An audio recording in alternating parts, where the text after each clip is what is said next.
Hello guys, welcome to the class. दोस्तों, आप लोगों के लिए एक बहुत बड़ी खुशखबरी आप कल आई थी।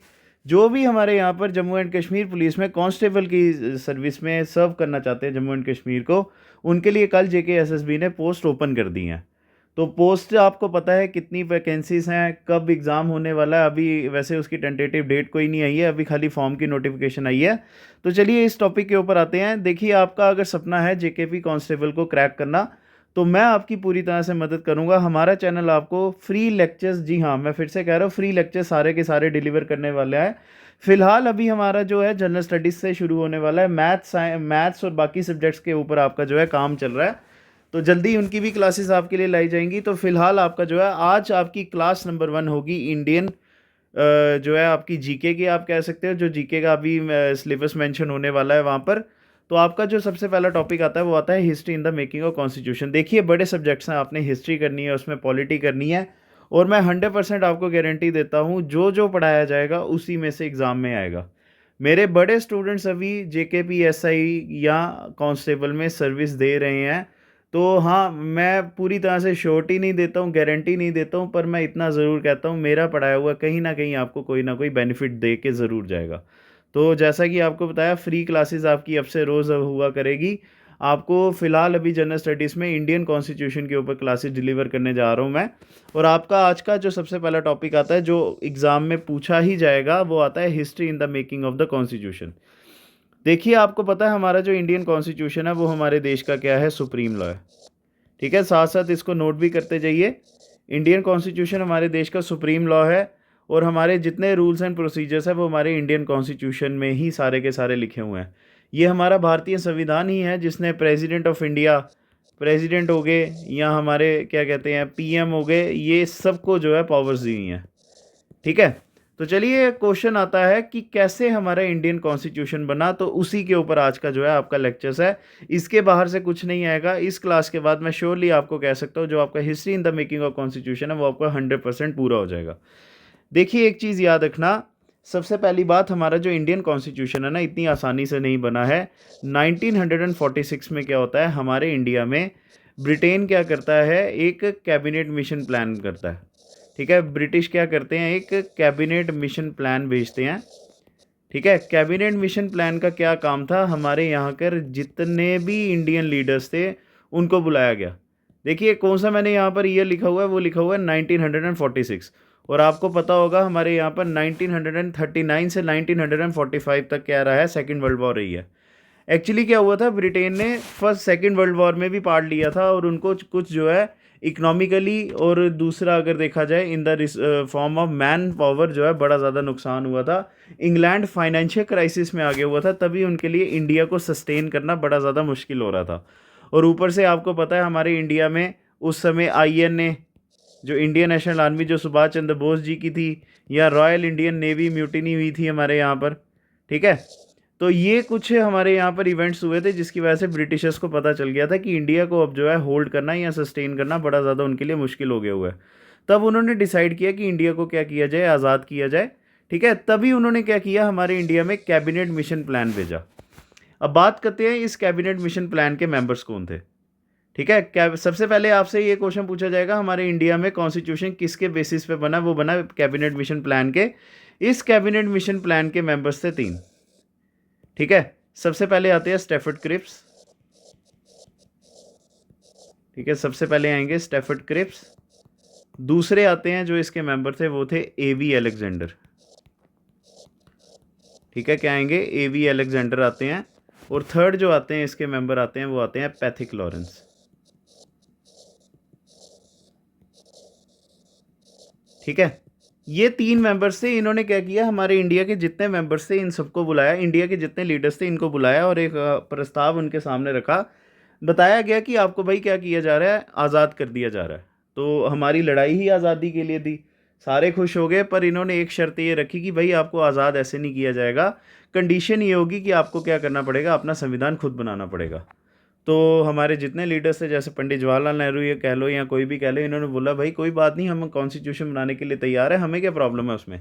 पर उन्होंने बोला भाई कॉन्स्टिट्यूशन आप ऐसे नहीं बनाओगे। जो कॉन्स्टिट्यूशन बनाएगा, अब यहाँ से आपका दूसरा क्वेश्चन आता है, जो कॉन्स्टिट्यूशन बनाएगा वो कौन बनाएगा, वो बनाएगा कॉन्स्टिट्यूएंट असेंबली।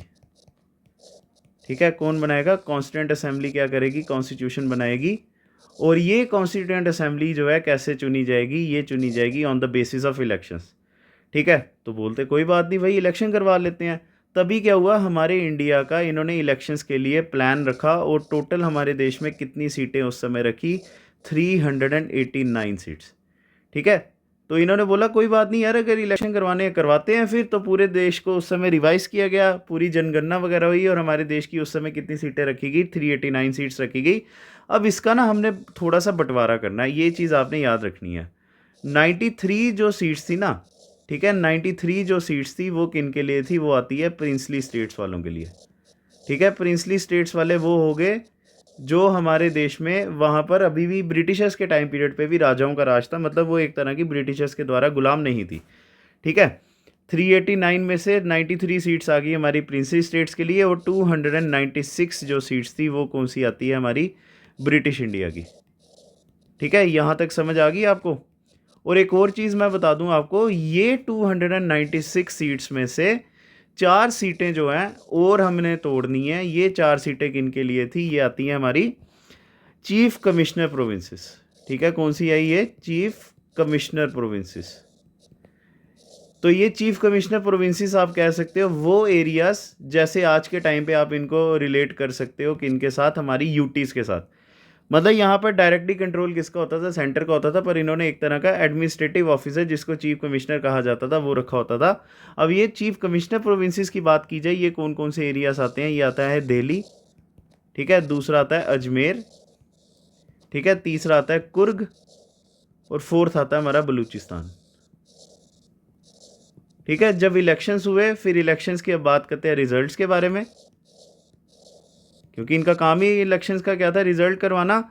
सबसे ज़्यादा जो सीटें जीती थी ना उस समय वो जीती थी इंडियन नेशनल कांग्रेस ने, और इन्होंने कितनी सीटें जीती थी? 208 सीट्स। ठीक है, दूसरे नंबर पे जो पॉलिटिकल पार्टी आती है जिन्होंने इलेक्शंस में वोट लिए थे वो आती है हमारी मुस्लिम लीग। ठीक है, मुस्लिम लीग ने कितनी सीटें ली थी? इन्होंने ली थी 75 सीट्स। देखिए डिफरेंस कितना है, कहाँ पर 208 सीटें और कहाँ पर आती है 75 सीट्स। और तीसरे नंबर पे जो आते हैं वो कौन आते हैं? अदर्स। अदर्स का मतलब आप कह सकते हो इंडिपेंडेंट कैंडिडेट्स जिन्होंने किसी पॉलिटिकल पार्टी के बैनर के नीचे इलेक्शंस नहीं लड़े थे। एक चीज़ और मैं बता दूं, जो ये प्रिंसली स्टेट्स थी ना, ठीक है, प्रिंसली स्टेट्स को चॉइस दी गई थी या तो आप कॉन्स्टिट्यूशन बनाने में मदद कर सकते हो या नहीं कर सकते हो। और एक और चीज़ इन्होंने कहा था कि ये जो प्रिंसली स्टेट्स के जो मेंबर्स होंगे ना, ये इलेक्शन से नहीं आएंगे, ये कहाँ से आएंगे? ये आएंगे नॉमिनेशन से। ये कौन से मेंबर्स होंगे? ये होंगे नॉमिनेटेड। और नॉमिनेटेड किनके द्वारा होंगे? किंग्स के द्वारा। अगर राजा का मन करता है कि वो खुद जाना चाहता है कॉन्स्टिट्यूशन बनाने के लिए तो वो पूरी तरह से ओपनली वेलकम्ड है, पर अगर उसका मन नहीं करता है तो वो अपनी जगह किसी भी एक मेंबर को क्या कर सकता है? वहाँ पर भेज सकता है। ठीक है, यहाँ तक समझ आ गई आपको? और एक और चीज़ मैं बता दूं, प्रिंसली स्टेट्स की एक भी सीट फिल नहीं की गई थी, क्योंकि देखिए ना, प्रिंसली स्टेट ने सोचा कि यार अगर हम कॉन्स्टिट्यूशन बनाने चले गए तो हमारी तो इंडिपेंडेंस खत्म होगी, हम भारत का कॉन्स्टिट्यूशन बना रहे हैं और हम क्या हो जाएंगे? भारत के पार्ट बन जाएंगे। तभी इन्होंने जो है क्या किया था, किसी तरह से कॉन्स्टिट्यूशन बनाने में मदद नहीं की थी। चलिए, अब इलेक्शंस वगैरह हो गए, सारा कुछ हो गया, अब बात करते हैं इंपॉर्टेंट डेट्स की।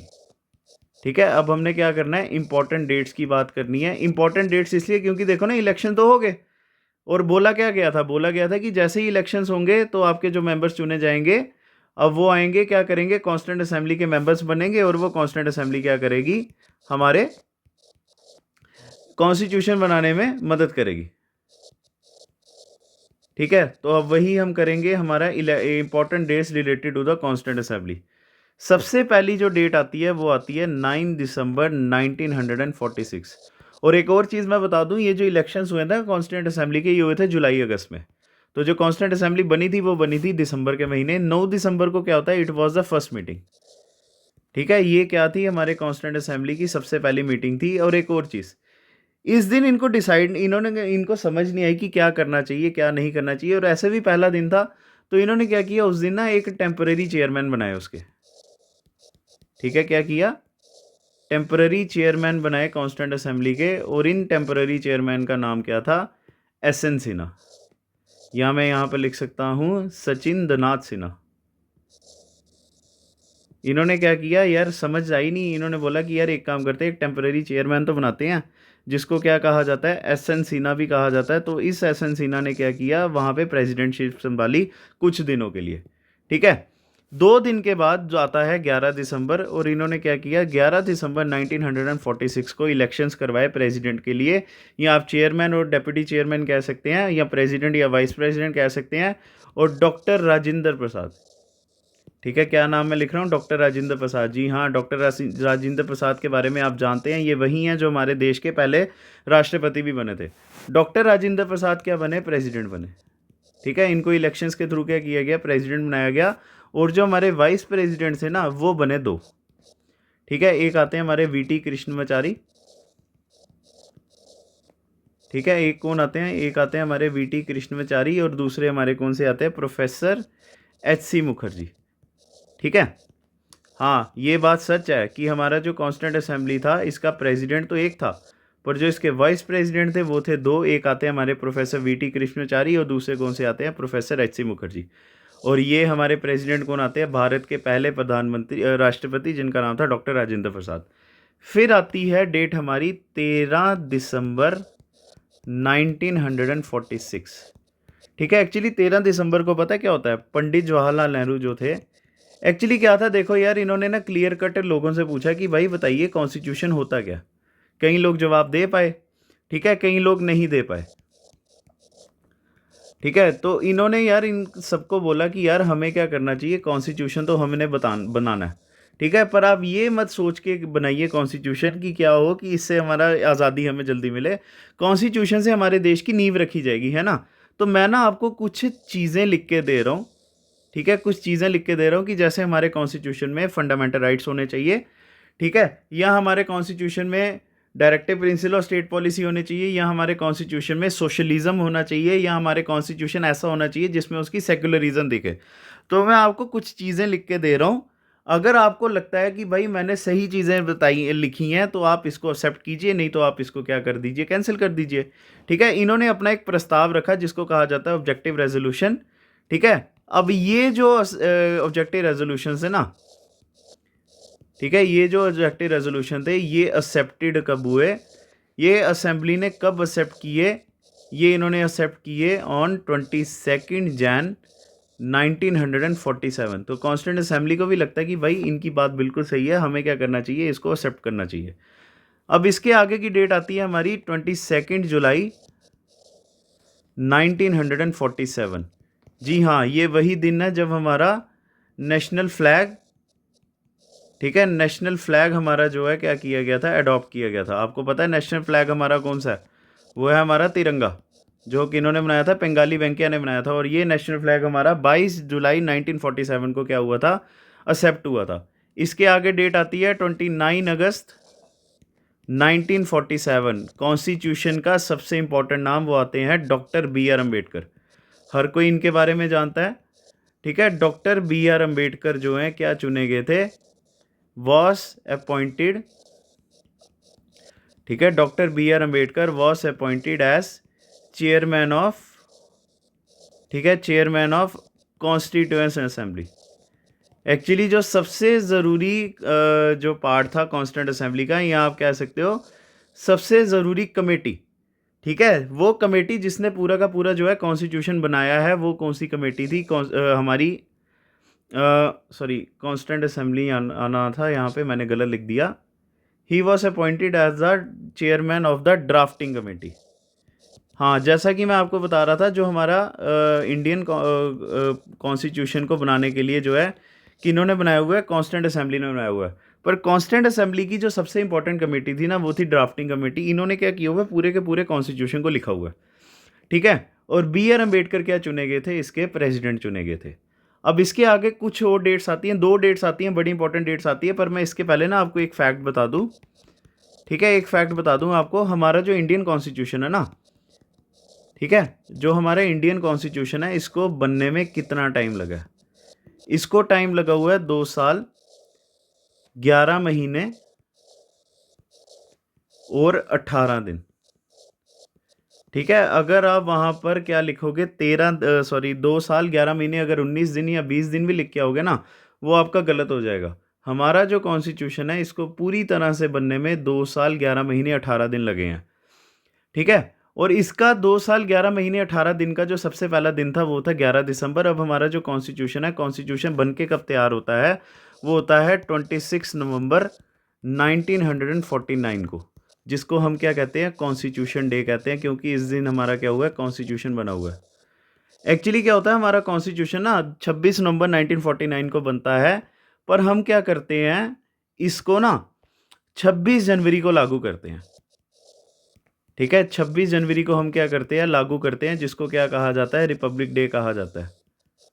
ठीक है, अब बात करते हैं क्यों हमने जो है 2 महीने वेट किया, बिकॉज ऑफ पूर्ण स्वराज। एक्चुअली क्या होता है, जब ये इसके पीछे ना बहुत बड़ी हिस्ट्री है।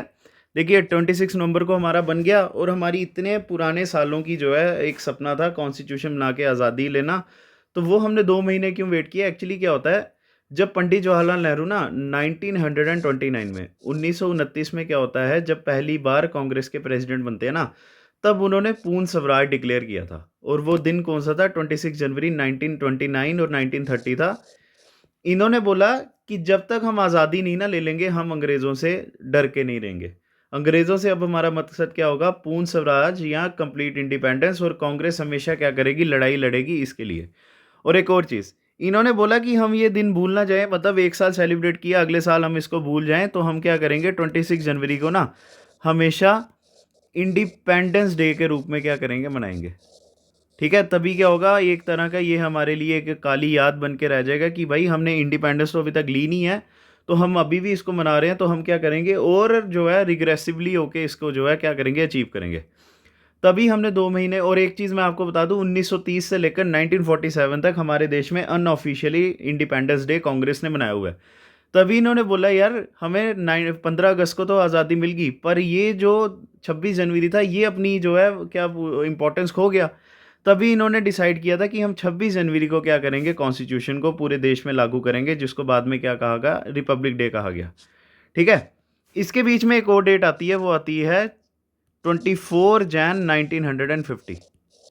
ठीक है, इसके दिन क्या होता है, 24 जनवरी को हमारा जो जनगण मन, ठीक है, आपको पता है जनगण मन क्या है, जनगण मन हमारा आता है नेशनल एंथम, और उसके साथ वंदे मातरम। जो हमारा वंदे मातरम और जनगण मन है ना, अगर आपसे ये पूछा जाए कि किस डेट को ये हमारे देश का ऑफिशियल नेशनल सॉन्ग और नेशनल एंथम बना, वो आता है 24 जनवरी 1950 को। एक तो 24 जनवरी को ये चीज़ हुई, और दूसरा क्या होता है, it was the last meeting of the assembly. जो हमारी कॉन्स्टिट्यूंट असेंबली थी, इसका काम क्या था, इसका काम था कॉन्स्टिट्यूशन बनाना। ठीक है, और वो तो इसने बना लिया, कॉन्स्टिट्यूशन तो बना लिया ना इसने। तभी इन्होंने क्या किया था, लास्ट मीटिंग जब ये इनकी हुई थी ना, तब इन्होंने क्या किए थे, कॉन्स्टिट्यूशन के ऊपर फाइनल साइन किए थे। और जब फाइनल साइन इन्होंने कर दिए, और फाइनली फिर क्या होता है, 26 जनवरी 1950 को हमारा जो है कॉन्स्टिट्यूशन पूरे देश में लागू हो जाता है। और 24 जनवरी आपको पता है, 24 जनवरी को हमने क्या किया था, जनगण मन और वंदे मातरम हमारा ऑफिशियल क्या बना था, नेशनल एंथम बना था। ठीक है, तो दोस्तों यही थी हमारी important dates related to the Indian constitution, और आपकी जो क्लास नंबर 1 है इंडियन कॉन्स्टिट्यूशन की, वो होती है ख़त्म। कल आपसे मिलेंगे, कल हमने sources of the Indian constitution करना, और जो बाकी इंपॉर्टेंट पॉइंट्स हो गए इंडियन कॉन्स्टिट्यूशन के करेंगे। मैं आपको फिर से कह रहा हूँ, ये आपकी पूरी कांस्टेबल के लिए फ्री क्लासेस हैं, कोई हम आपसे चार्जेस नहीं ले रहे हैं, बस आपका प्यार हमारे साथ बना रहे। और आप इसको वीडियो को अगर आपको अच्छी लगी है, ज़्यादा से ज़्यादा लाइक कीजिए, कमेंट कीजिए, सब्सक्राइब कीजिए हमारे चैनल को, लोगों के आगे क्या कीजिए, शेयर कीजिए। ठीक है, बाकी क्लासेस भी आपकी जल्दी शुरू होंगी, और अगर आपको जैसा मैंने बोला, अगर वीडियो अच्छी लगी है तो लोगों के साथ शेयर ज़रूर करना। तो thank you, God bless you.